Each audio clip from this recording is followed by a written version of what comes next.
Let's move on and talk about eighth part of our story and discuss difficult word meanings from this part. So first word is kindling. It means small sticks or twigs used for lighting fires. Urdu में से कहेंगे आग जलाने वाला मवाद. Second word is stacked. It means a pile of things arranged one on top of another, यानी ढेर लगाना. Third word is cornel. It means any of various shrubs or trees of the dogwood family. और cornel जो होता है वो berry-like fruit को भी कहा जाता है. So let's move on to its explanation now. Conversing this in thought with Arshak, he set out for the spring. अब वो अपने दिमाग में बहुत सारी प्रिपरेशन सोच रहा है, अपने आप से बातें कर रहा है, मम्बलिंग कर रहा है और खुद से ही दिमाग में वो अर्शाक से भी कन्वर्स कर रहा है, गुफ्तगू कर रहा है. जैसे कि हमने प्रीवियस पार्ट में देखा, वो सोच रहा होता है कि मैं अर्शाक को ये कॉर्ड दिखाऊंगा, then I will show him this ball and then I will show him that spoon. तो वो खुद से अपने माइंड में अर्शाक से बातें कर रहा होता है और यही सोचते सोचते वो एक स्प्रिंग की तरफ जाता है, एक चश्मे की तरफ जाता है, वहां से पानी लाता है और वो पानी वो अपने यार्ड में, टेरेस में और फ्लोर पर स्प्रिंकल करता है, उसका छिड़काव करता है and he starts cleaning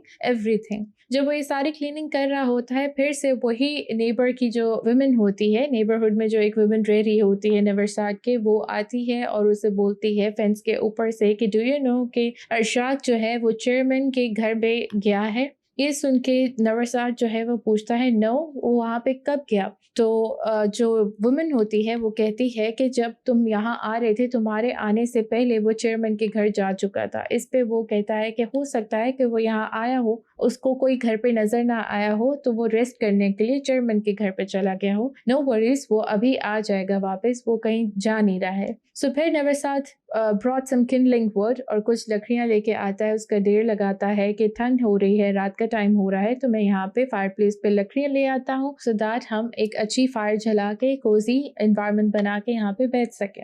नवरसाट is so old, इतना बूढ़ा है, फिर भी वो अपने बेटे के लिए इतनी ज़्यादा प्रिपरेशंस कर रहा है, इतने एफर्ट्स कर रहा है. Then he took his knife from his belt और वो नाइफ निकाल के वो लैम की तरफ जाता है. He was about to slaughter that lamb. फिर वो सोचता है नहीं, I should wait a bit more for Ashok, मुझे थोड़ा सा वेट कर लेना चाहिए, जब वो आएगा then only I'll slaughter this lamb. फिर क्या कहता है वो कि चेयरमैन की जो 2 स्टोरी घर होता है उसकी तरफ देख रहा होता है. ऑब्वियसली चेयरमैन का घर उससे तो बहुत अच्छा दिख रहा होगा, बहुत लाविश और पॉश किस्म का घर होगा.